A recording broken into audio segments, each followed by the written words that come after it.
Hello, Canucks fans. Welcome back to another episode of Canucks Conversation, which is brought to you by Bet365. Open an account with Bet365 today, bet on a huge range of markets. Whatever the moment, it's never ordinary at Bet365. Be sure to use code NATION when you sign up for an account. My name is Dave Woodrelli. I am joined by Harman Dial. It is a Canucks game day, and Harman, some big playoff implications the next 2 days. This is our Stanley Cup. We're going to be joined by Jeff Paterson, who once did a podcast where they often talked about meaningful games in March. That, of course, would be the podcast. And we're going to talk to Jeff about meaningful games in March. Okay, side tangent. And I've talked about this with Jeff as well when we drove to Penticton together. Do you ever just go back and listen to like old podcasts? Because I do.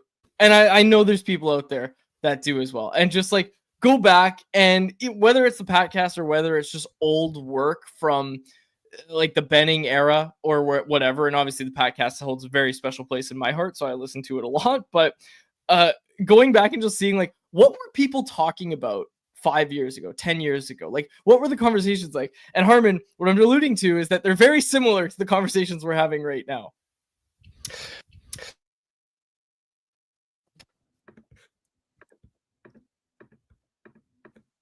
Actually, no, because in years past, the story would be they're already out of the race by Christmas time, and then they would make that late resurgence after the deadline to ruin their draft lottery odds. Yep, you're right. You're right. Meaningful games in March, though. They're different, but they're still meaningful games in March that we're talking These about. games are a lot more meaningful, though. Those quote-unquote meaningful games in March where we're only 6 points back. We've got 4 teams to hop over. It'd be like Brandon Sutter going on an all-time heater to drive and lead the team to a mediocre record in the standings. Yes. Okay. Chat's going early, which makes me want to tell you about our super chat charity partner, the BC Mental Health Foundation. You want to make sure your question or comment gets read on the show? Hit us with a super chat. Proceeds from our super chat will go to the BC Mental Health Foundation, changing the face of mental health in BC. Check it out. BC Mental Health Foundation. Make a donation with a super chat. Okay. Jeff Paterson's going to join us in a matter of moments. Is there anything that's burning that you really want to get to? I've got a couple things, but I mean, obviously we need to talk about this game against the Habs tonight, and we're going to talk about that with Jeff. But anything from morning skate that's kind of getting to you? Like we look at these different line combos that came out from Canucks skate today. And again, we're going to talk about this with Jeff, but for those that haven't read scenes from morning skate, what are you doing? Make sure you're going to read that. All 4 forward lines getting changed. It's Drew O'Connor skating with Elias Paterson and Brock Besser. Jake DeBrusk skates with Philip Hedl and Jonathan Lecker-Mackey. And then you've got that try really hard line with Teddy Bluger, Dakota Joshua, and Connor Garland. And then a 4th line of Nils Höglander, Pius Suter, and Kiefer Sherwood. What did you think of the line shakeup at morning skate today? So I have expanded thoughts on the individual line combos, which I want to get to later. But my big picture takeaway for this team down the stretch is overall this forward group looks like individuals, right? That's been the prevailing theme where you've got some pieces that have talent, but name 2 forwards on this team right now that have good chemistry. There isn't a single duo up front that you look at and go, these guys play well with each other. They unlock the best versions of each other. They're greater than the sum of their parts. They elevate one another. That's I think been a root issue watching this team play lately is they work hard, they defend well, they're elite on the penalty kill, but when one forward gets the puck, it's almost like he's on an island where for whatever reason, whether it's reading off of each other in the forecheck, whether it's making plays off the rush, in the offensive zone, they're not very well connected with one another. And when you look at last year's team in comparison, JT Miller and Brock Besser were inseparable. The Joshua Garland Bluger line was unbelievable. So right there, 5 of your 12 forwards, nearly half of them had 10 out of 10 chemistry. So that's another thing to keep in mind is, yes, this forward group on paper lacks enough high-end top 6 difference makers, but if you could just find some combo that gives you a little bit of a spark, that could at least give you a scenario where you're at least not 32nd in the league in goals over the last several weeks. Do you see one when you look at that line, at those line combos? Do you see one? Because obviously we're going to talk about the Joshua Bluger Garland trio because we've seen them do it before. But like, are you looking at one and saying, "Oh, I bet those two guys can figure it out together"? I mean, I would like to see Philip Hedl and Jonathan Lecker-Mackey figure it out together, but I haven't really liked what I've seen from Jonathan Lecker-Mackey since he's been recalled, and that's a real shame. I'm not wrong often, but I was calling for this guy to get called back up and saying, "Oh, he's going to be your Besser replacement. He's going to be fine." I was wrong about that. I think he's actually looked fine. I haven't had a problem.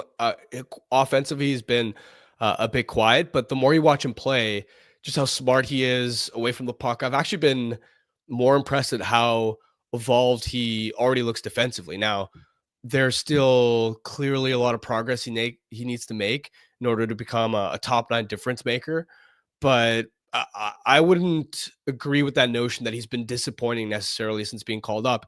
It's just that he can't be the guy on a line, which is kind of understandable.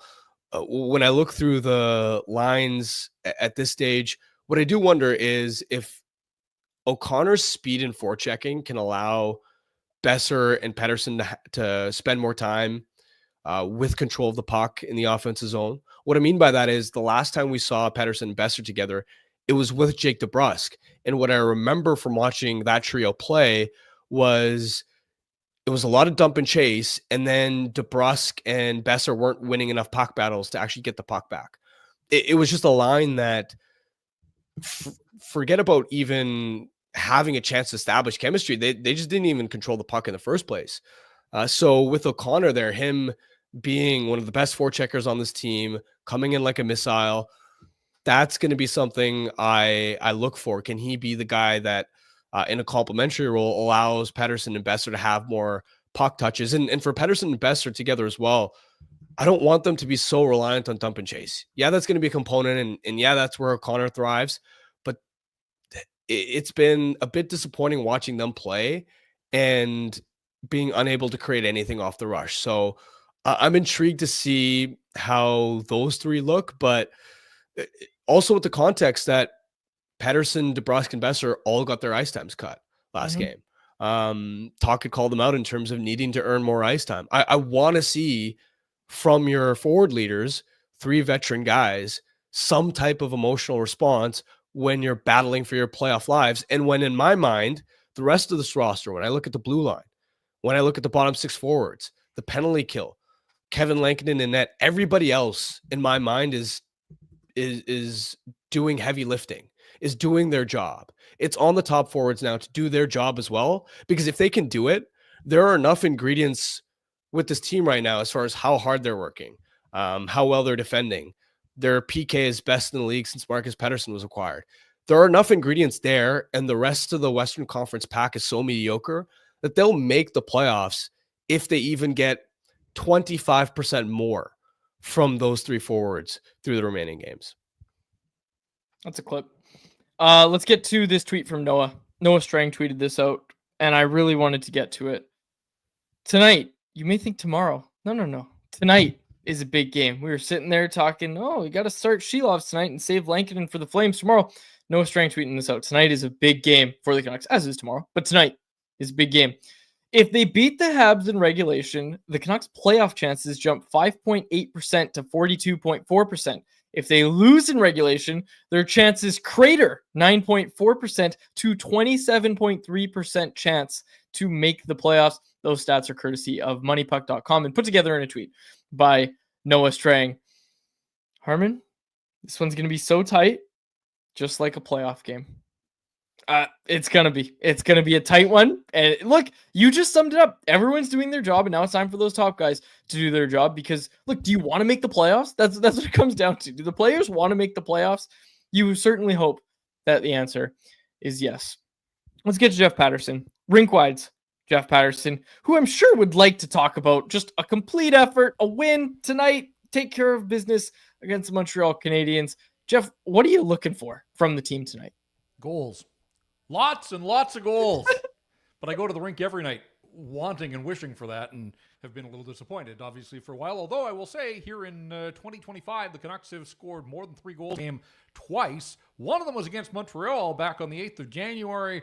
that's the good news. They got the Habs in here. Habs give up a bunch. They're a top 10 team in goals given up. I think they're slotted in between Seattle and Columbus. So there's opportunities. But the night the Canucks scored 4 in Montreal, JT Miller had 2 of them. I haven't seen him around the rink for a while now. So even on those nights where there were a bunch of goals, rare as it has been, part of it was JT kind of came out of nowhere that night and had a 2-goal performance. So, when I guess it's a little alarming to me when you put that stat up there that a regulation loss tonight leaves the Canucks with a 1 in 4 chance of making the playoffs. Like, if they lose tonight, they stay 1 point behind the Calgary Flames. But I think that frames the importance of every game now for the Vancouver Canucks. And so you asked Harm about morning skate. Quite frankly, I went to the rink thinking that we would see Artur Silovs getting the warm-up routine to get the start here tonight. But this now opens the door for Kevin Lankinen to have to play both ends of the back-to-back. And the Calgary Flames, by the way, they haven't played since Saturday, since they beat Montreal 1-0. So they have they've been idle, they've well-rested, and here are the Canucks playing Sunday night, playing Tuesday night, flying to Calgary, and having to get ready for a huge showdown. So they can't worry about the Flames tonight. Like, all of their focus and all of their energy has to be on a Montreal team that had won 5 straight before they lost both of their games in Alberta. But they've been playing better of late. And if you think that this is, the easier of the 2 games, or, this is one the Canucks should have, well, the Habs are in this same boat. I mean, they're 4 points back of the playoff spot, the wild card in the East. So it's go time. Like, there's going to be a really disappointed team that leaves the rink tonight, the one that comes out on the wrong end of the score. There are 2 massive points at stake here. And let's see if these teams sort of both rise to the occasion and play like their playoff lives are depending on it. Did you agree with Tocchet's decision last game to limit the ice time of DeBrusk, Paterson, and Besser? And how confident are you that we're going to see some type of emotional response from those guys in a really high-stakes game? Yeah, I mean, to a point, I did agree with it. If you're going to send messages, they got down 2-1 late in the second period. I know it was just 1 goal, but they weren't going. And really, that 2-1 goal, Paterson loses the draw. Besser and DeBrusk, the 3 of them were out there together. I didn't love the rebound that Lankinen kicked out onto the stick of Granlund, but it shows you the margins, right? You lose a face-off and a rebound, and boom, that turns out to be the game-winning goal. And it just kind of felt like Tocchet sensed that the hill was too steep against this Dallas team on Sunday, that if he was going to send a message, do it now and flog these guys publicly and hope the response is tonight against the Montreal Canadiens.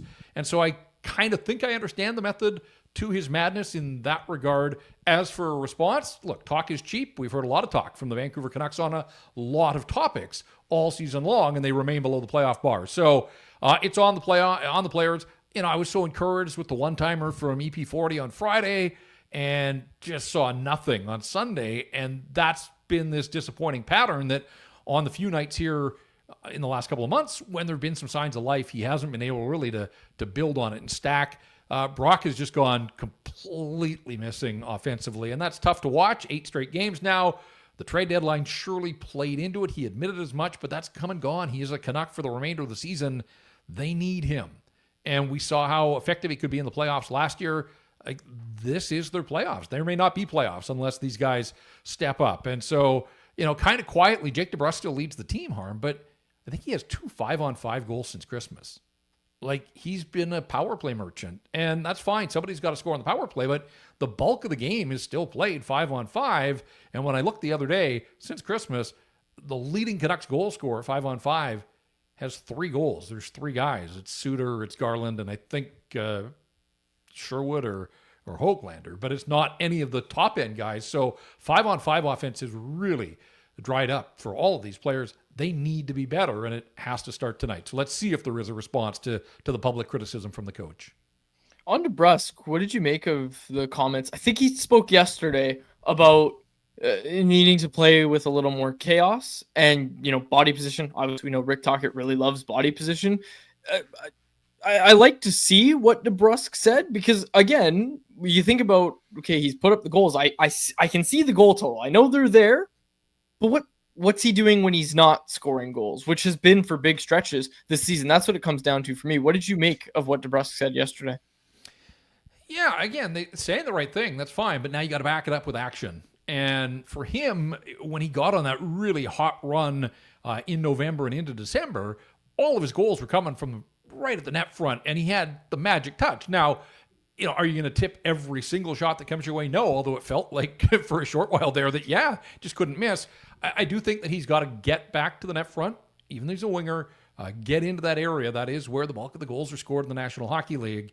And, he's shooting enough. He doesn't have an absolute cannon, but we've seen that he's got a pretty accurate shot the other night when he went up over the shoulder of John Gibson. It was a power play goal, but off the rush. It wasn't a conventional power play goal. I was just looking at this before I joined you guys because I was really thinking about Philip Hedl, who has looked good, has been noticeable, the speed, the transition game, all that kind of stuff. Hedl leads all Canucks since he arrived here with 36 shots on goal in 12 games. So 3 a game. The next closest guy, DeBrusk and Garland, have 25. Like, he's had 9 more shots on goal than anybody else on the team, but he has to figure out, I'm talking about Hedl, he's got to figure out a way to translate the speed and putting himself in positions and then actually pulling the trigger and scoring, because he scored in his debut. He has 1 goal in 11 games since, and so he's kind of, caught this disease that seems to have plagued so many of the Canucks this season, is that you go on these long stretches. He's another guy that you're counting on to generate some offense here. So, just get involved. Brock talked about it as well this morning, that, he mentioned the word greasy a couple of times. I think there is an element of that. They're making life pretty easy on opposing goaltenders. They're at a point now where Derek Forbort scored the other night. Carson Soucy scored as a parting gift to the team before he was traded. Teddy Bluger, who hadn't scored since Christmas, all of a sudden has 2 goals of late, but that is a slippery slope. If you're leaning on those guys to generate your offense, you're just not going to win many games. And so talk has to come back to, when I say the discussion has to come back. I guess talk does as well. Rick Talk has got to come back to those top end guys, and they have to produce. And yet, we've been saying that all season long, and this is the problem. They are one of the lowest scoring teams in the National Hockey League, and in the second half, they are the lowest scoring team in the league. So, can you flip a switch? At this stage, it seems unlikely, but it does feel that on those nights when they get 3, they absolutely have to find a way to get a result. Considering the stakes around this back-to-back and how unreliable Artur Shilovs has been this season, do you agree with the decision to start Lankinen tonight and presumably tomorrow for both legs of the back-to-back? Or is there growing concern for you around the workload and potential fatigue for a guy in Lankinen who has already hit a career high in games played? Yeah, this is going to be his 5th straight start. He started the game in Seattle. Haven't seen Shilov since he got shelled in Anaheim. So end of a 4-game homestand. Lankinen has played all the games here. And then this game of consequence tomorrow night in Calgary, I think it is setting up for a Lankinen start again, although Rick Tocchet this morning wouldn't confirm that and said his history has been that he hasn't leaned on guys in back-to-backs. I thought, and I applaud the organization for sending Shilovs down to Abbotsford on Saturday, getting him a start there. I know he gave up 4, but they won. But just him seeing game action, I thought was all done with an eye to him getting this start tonight, give Lankinen an additional day of rest, and be ready to go and dialed against the Calgary Flames. But as we sit here right now, I'm not sure that is the plan. Tocchet did mention he would consider the workload, and he pointed to the 2 games last week where, against Dallas, they lost, but Lankinen only faced 19 shots. And in fact, they scored an empty netter, so it was only 18 shots for Lankinen. And yet the Minnesota game, 37 saves, a season high for him. Like, there's no way you could ask a guy to turn around and go right back in after being shelled all night long the way that he was. So I do think that tonight's game, just keep an eye not only on the result, but the way it unfolds, the process, the workload for Lankinen. I think they're keeping him as an option because I can't get my head around the idea that a head coach would turn to his backup in what is essentially their game of the season on Wednesday, even if it is back-to-back, when you had a way to line up your goaltending so that Shilovs could have started tonight. I think they're going Lankinen tonight and hoping that it's not a terribly challenging night for him and he's ready to go against the Flames again at the Saddle Dome on Wednesday. That's really interesting. I hadn't even considered that because, like we've talked about Tocchet's history, and again, remember that California road trip they were on? We talked about, maybe you start Lankinen for both of those, and he said, no, I don't start guys back to back. Like, he said it pretty point blank, and then Shilovs got the second game. So when I saw Lankinen was starting against Montreal, I immediately thought, okay, well, they're going to Artie. Artie's tomorrow. against the Flames. And obviously we opened the segment talking about the consequence that this game carries, but tomorrow, that's your game 7. That's your most meaningful game in March you're ever going to play. I would be shocked if they go to Lankinen 2 days in a row. I don't think it's a bad idea, but I just haven't seen it from this head coach and really this coaching staff when they work together to make this decision. Haven't seen it yet, so that'd be really interesting. Interesting to see if they actually do go to Lankinen 2 days Well, in and a just row. the way the schedule works, I mean, it's back-to-back here in Montreal, Calgary, and then a couple of days between games, and then Chicago and Utah. I mean, yes, we're looking at all these games right now in isolation as the most important game until the next one, but the game against Utah on Sunday could be massive as well. And by the way, Utah plays in Seattle on Friday. They're off Saturday while the Canucks are playing the Chicago Blackhawks. No travel there, but that's why I thought, Steelers tonight, take your chances against the Montreal Canadiens. Didn't score the other night in Calgary. It doesn't mean that they're not going to ever score. They got Cole Caulfield at 31 goals, and Suzuki's at 65 points, and I'm really looking forward to seeing Lane Hudson in person as well tonight. So they've got some offensive dynamos there, but I still thought go with Shilovs tonight, save Lankinen for Calgary, and then if there was ever a situation where you had to roll your starter on back-to-back nights, it would be on the weekend where there is no travel. He can sleep in his own bed, do his own preparation, and all that kind of stuff. He's not going to play them all. He can't. And he's already at 5 in a row starting tonight. So, really interesting to sort of see the decision-making and the planning that goes into it. But again, I just thought that sending Shilovs to Abbotsford for a game on Saturday was good use of the farm system with an eye to getting him a start. And I don't know. I don't know, when we're going to see it. And maybe it will be tomorrow, but that just seems so counterintuitive to me that your season essentially hanging in the balance and you turn to your third string guy who I know has playoff experience. But if it's about getting wins, you want to run your best team, best lineup out in Calgary on Wednesday night. So let's see what tonight brings, and then we'll see what Wednesday holds. We've got a super chat here. I want to get to it. It's from Kevin Smeltzer Music. He said, J-Pat, we need you to put EP40 in a good mood before the game today. Help us. And Paul Papadula said, J-Pat, tell Petey that I said he looks handsome today. Unfortunately, you were already at the rink, so we appreciate the donation to the VC Mental Health Foundation, but you were already at the rink today. And at the rink, we saw Quinn Hughes skate. Did we get an update on Quinn Hughes, Jeff? First of all, I thought, Paul, when I read the chat there, I thought, yeah, I'm having a good hair day. I do look pretty good, but apparently it's Petey. All right, fair enough. Apparently Daniel Wagner had a quick chat off to the side. I think was going down the Earn Your Ice Time avenue with some of these guys and said that Petey wasn't playing this morning. He's playing tonight, but he wasn't playing with the media. He didn't really want to get into that line of discussion this morning, so I didn't talk to Elias Paterson myself. As for Quinn Hughes, Rick Tocchet said it was a productive day, but he was quick to point out not only was Quinn in a non-contact jersey, there was no contact at this morning's skate. It was primarily working on the power play. They had both power play units out first. Those guys put in about 10 minutes of time, and then the rest of the group joined quick skate. And so the idea that Quinn Hughes in a no-contact jersey today, I don't think he's going to be ready. He's not going to play tonight. I don't think he'll be an option for Wednesday in Calgary. Rick was asked, is he going to travel? And Rick said they hadn't gone that far yet. So the coach was sort of skating around some of the questions around the captain, but he did say that yesterday he pushed it. It was a day of progress. But, just where they are in the schedule, guys, with these back-to-backs and then a day off on Thursday, you may think, Quinn Hughes needs practice time.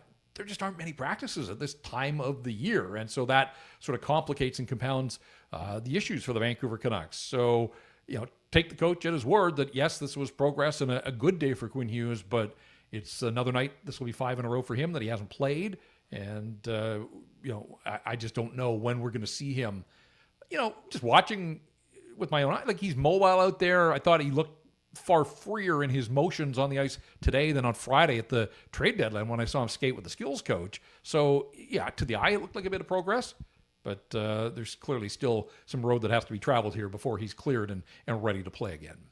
Jeff, I'll leave you with this one. It was our poll question yesterday. We do our Canucks poll questions on non-Canucks game days, as you know. But other than Quinn Hughes, forwards, okay? Who's going to lead this team in points by the end of the year? Among the forwards. That's your first question to chew on, okay? And Besser and Garland are tied at 38. Paterson and Brusque are tied at 36. Second question to chew on is, will a forward hit 50 points this year? That was our sub-poll question yesterday. My sense is that Connor Garland somehow will get across that finish line. His 29th birthday. We both picked Garland. 29th birthday, by the way.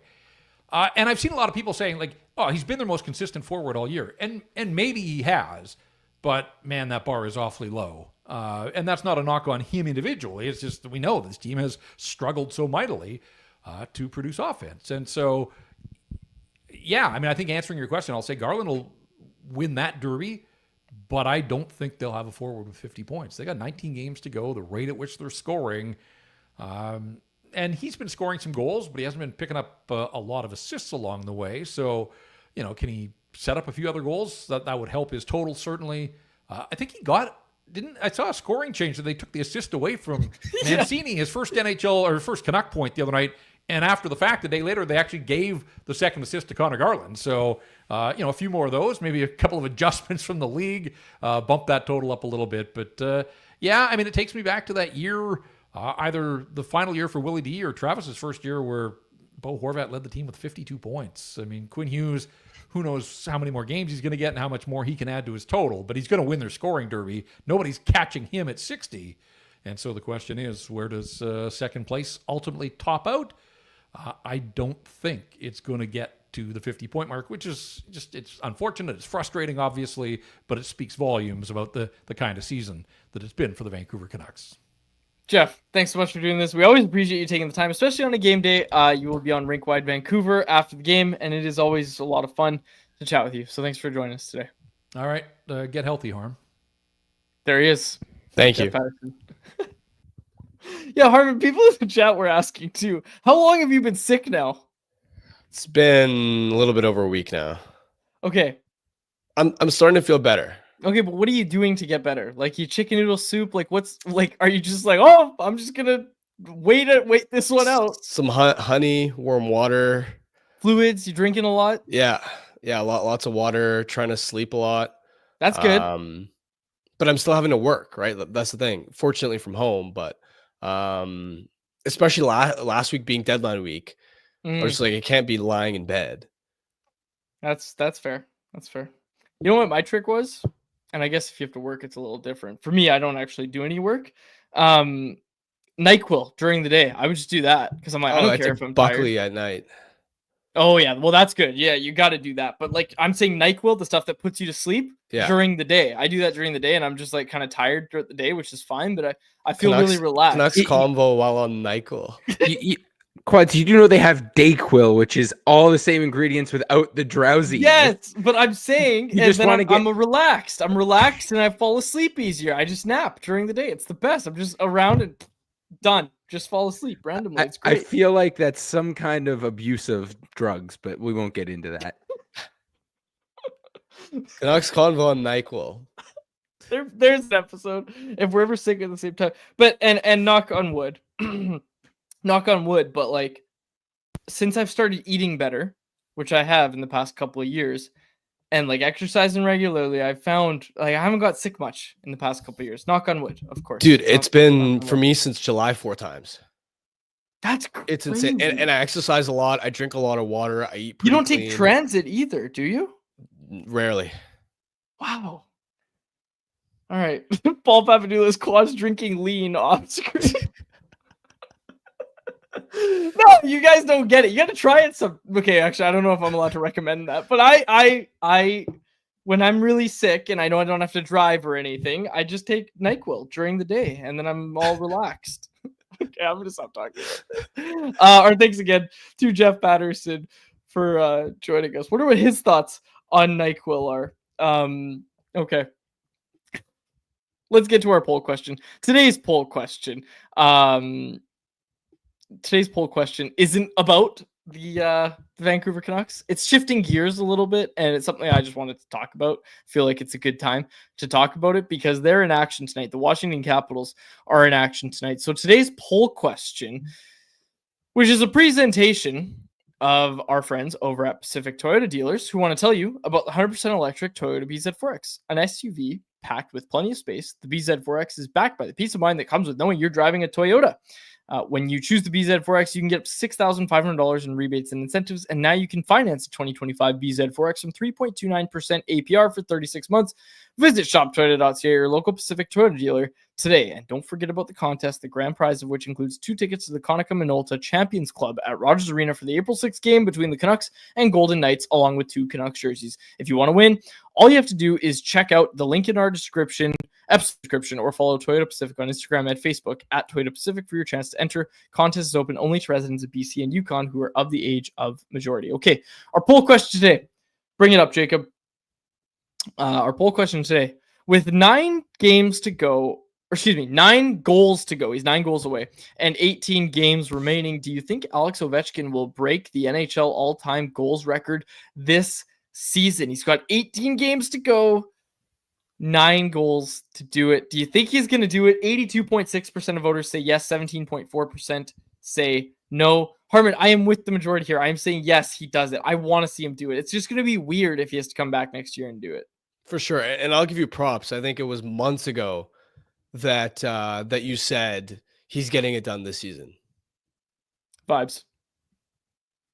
And I will point out here with our friends over at Bet365, I'm sure it's still up, but I made the bet a while ago. You could bet on which team Ovechkin will score the record-breaking goal against. I took him to do it against Columbus, and the Caps have back-to-backs against the Blue Jackets, I think it's game 79 and 80 of the season. So I'm liking the looks of that bet. I think it happens before the end of the year for sure. I think it happens too. Yeah, I think it happens too. It's a comeback of the ages too, because I was going back and looking at the game logs from last season. He only had 8 goals in his first 43 games. On top of that, he had some of the worst defensive metrics in the NHL. You watched him play, and he basically didn't move out on the ice. He looked very much like a 38-year-old, I might be close to being finished type of player. So for him to have this type of resurgence and for him to pick up that leg injury, come back and not skip a beat at all, pretty phenomenal. I hope he does it. We've got a super chat here that we have to get to. There's 2, actually. I apologize. Lots of donations rolling in today. This one is from Spatzilli, who said, wait, where'd it go? Wait, where did we go? Oh, there it is. Okay. Yeah. He said, more Harman chatter, please. Was listening last night, and he's really smart. And then he said, yeah, I kind of thought he wasn't smart, TBH, but the more I listened to him, I think he's got a hella big brain in the normal/smaller head. Thank you for the donation and the kind words about Harman. Yeah, thanks. I didn't know I had a normal/smaller head, but I appreciate it. I got a big head. That has been discussed before. We don't need to rehash it. Another super chat. This one from Web.3. iMac likes ice cream. Quads like scissor. I didn't realize this was such a hot take that, and I like I said, if you're not driving, you don't have to go out. You're just staying home. I like NyQuil. NyQuil, nothing wrong with that. I don't think. People in the chat are having a good kick out of it though, but no. And spice up the occasional Wednesday morning. Yeah, that's right. Just throw a little NyQuil in the coffee. Okay. Yeah, people now talking about what they used to do with me in their younger years when we were all kids. Olivier said, I used to smoke with Quads and Abbotsford in our teenage years. Just a couple years ago, those teenage years for us. Right, Olivier? Okay, let's get it on the rails here. Where did it go? There was one that I wanted to get to. Okay. Where'd it go? Jacob, do you see it? Sorry, what is it you're looking for? Can't remember. It was one in the chat. Get your anyone else's in. I've got a couple things to get to. One thing I do know that I have to remind everybody about is to get your Family Feud responses in. We don't have enough just yet, and it's Tuesday. So Thursday, we're going to play Family Feud. We need your responses. So get them in. Episode description, podcast description, YouTube, wherever. Go find it. Hit us with a thumbs up in YouTube as well. All right. There wasn't anyone else that I wanted to get to. It was Lou Lamoriello. Did you catch this, Harm? Talking about loyalty. It was after the trade deadline. Lou Lam is doing his little, as GMs do. He was doing his State of the Union after the trade deadline, and Brock Nelson was the big move. They sold off Brock Nelson, and Brock Nelson was obviously very emotional, leaving the Islanders, and Lou Lamoriello was asked about it, and this is what the Islanders GM had to say. Sorry, I just need like 1 second. I'll get it up here, Jake's got and it. we're good to go. That when it comes down to making decisions, it's going to make the team better. There's no sentiment involved, or there's no loyalty as far as when it comes to the business aspect of it, and vice versa. So that's why there's no hard feelings when a player leaves. You wish him the best, but you have to make those decisions the best for you and your family, and then we have to make whatever decisions are best for the franchise. I feel like I could do a really good Lou Lamoriello impression. Like if Please I worked do. on it. Oh, I gotta work on it. Okay. If I worked on it for like a week, I didn't really like. I knew he sounded like that, but I, when I actually hear a clip of him, like, hey, I can maybe do a good Lou Lamoriello impression. Yeah, I mean, you'd only have to talk like twice a year. You could act pretty mysterious. No one knows what you're up to. Oh, what did you make of that quote? It reminded me of when we had Mojon last week, and he talked about the GM who told him one time when they were talking, "Hey, you want loyalty? Get a dog. There's no loyalty in this sport." And obviously, loyalty is a big conversation when we talk about Brock Besser in this market right now. And I think players understand this too. Did you see Brad Marchand's comments after he was traded to Florida? He expressed some level of frustration that he couldn't get a deal done in Boston, but he said, look, Don Sweeney has a job to do. His loyalty is to the Boston Bruins. And in that same press conference, called Sweeney one of, if not arguably, the best GM in the league. Yeah. So players, I think, understand this. It's maybe a little bit tougher to stomach when you're a younger guy and it's your and it's maybe your first time getting traded or being involved in contract dispute, but this is pretty common and it's nothing new. I mean, I go back to, do you remember when the Boston Celtics, Isaiah Thomas had a great run for them? And I don't know the full details, but it was one of those where he had a tragic death in his family, still went out and played, had a tremendous playoff performance, and the Celtics still ended up shipping him out. And Thomas was heartbroken, but that's just kind of the way the game goes. It's a business. And they won a I championship. mean, look, what loyalty is there in an industry where the Mavs traded Luka Doncic? No, you're getting No one into feels the wrong, safe. You're getting into the wrong sport. I don't know who Luka Doncic is. Oh, come Stop on. lying. I'm joking. I'm just joking. But yeah, okay. What did they get for Doncic? Was it really that bad of a trade? It was awful. Horrendous. Anthony Davis, Put it into who's hockey terms. out for the season. I mean, I don't even know if you can. So Doncic, imagine like a top 5 player in his prime. Okay, Like, we're like a going, Nate 25. McKinnon. we're Like going it's McKinnon. Nate, Okay. Nate McKinnon. And then Anthony Davis is like all-star level, but injury prone. So what would you call, and older? So what, like a Mark Stone? Oh, nice. Sure. Yeah. And But like maybe not even as good as Mark Stone. yeah. So it was that type of trade. Davis in his first game with the Mavs got hurt. Kyrie's out for the season, and the Mavs announced increased ticket prices for next season. Why? What was the reasoning? Like, They Nico Harrison, who's the GM of the Mavs, there's been a lot of rumblings around Doncic's off-court habits, whether he's actually a serial winner, whether you can actually win a championship with him, which by the way is ridiculous considering he just led them to the NBA Finals last year. But for example, there was a clip that came out on social media like 6 months ago where Mavs had won a game. Doncic had a beer in his hand, and one of the Mavs execs literally walked up to him like a teacher coming up to a student and took the beer from him.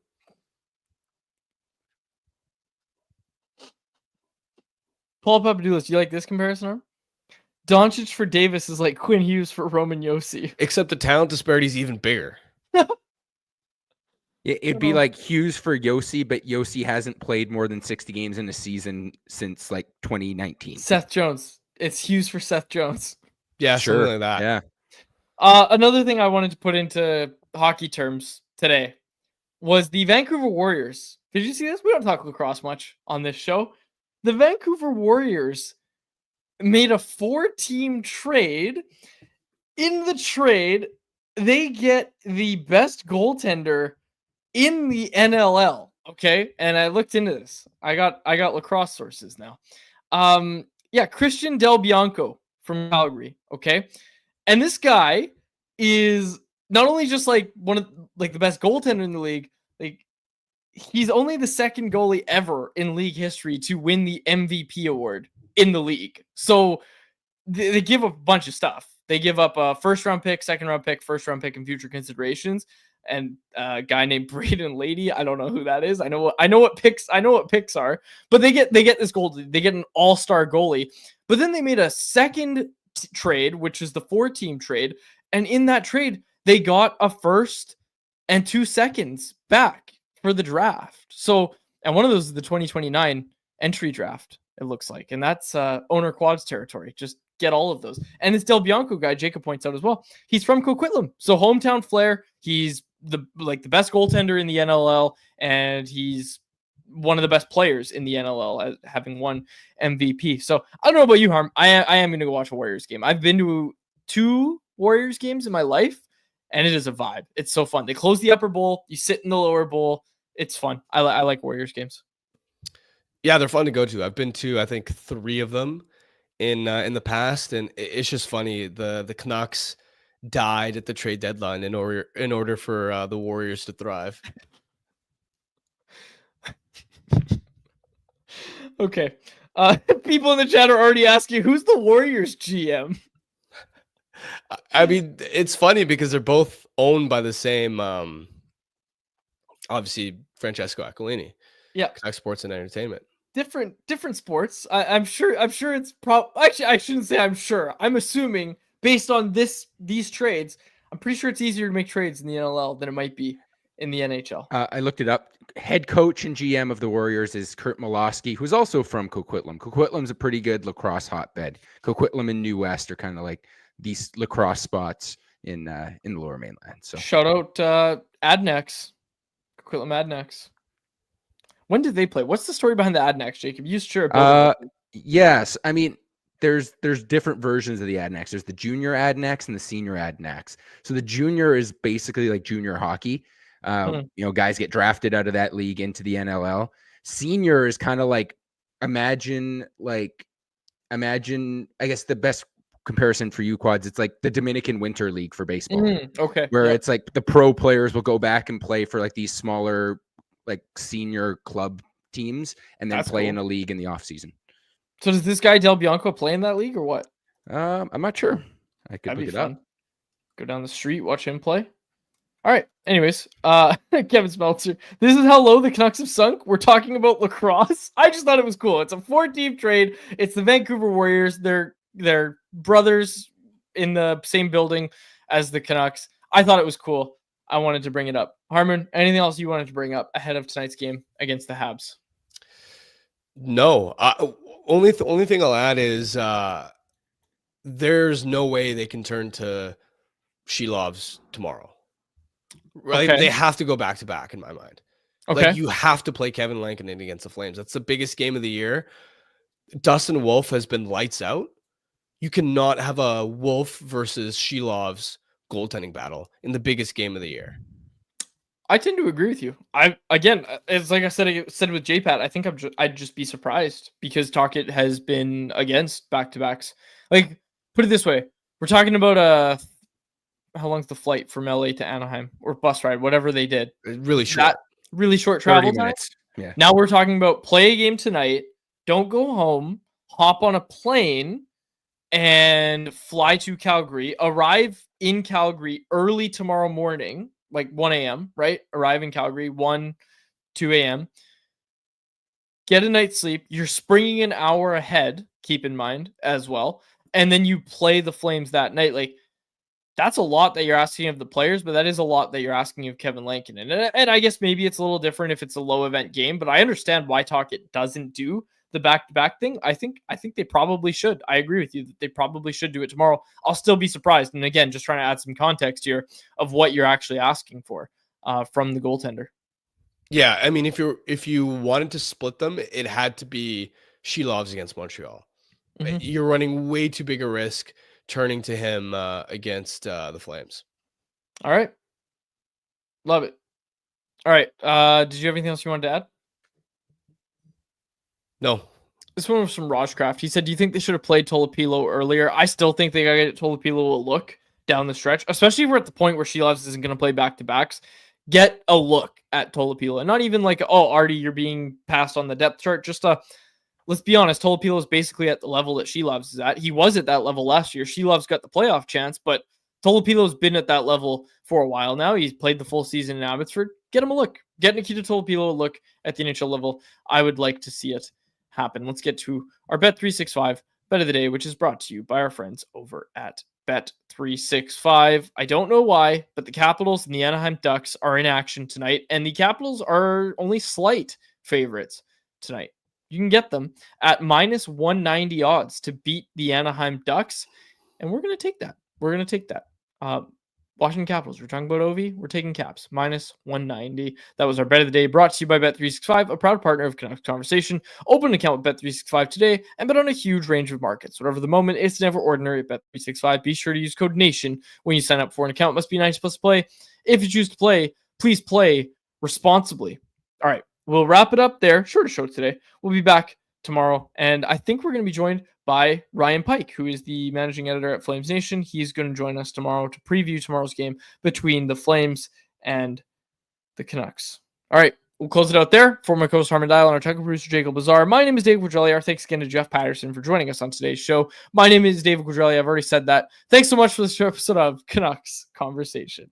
Canucks Conversation is live Monday through Friday, every weekday at 2 p.m. over on the Canucks Army YouTube channel. Make sure you like, subscribe, and interact in the YouTube live chat every day with us, folks.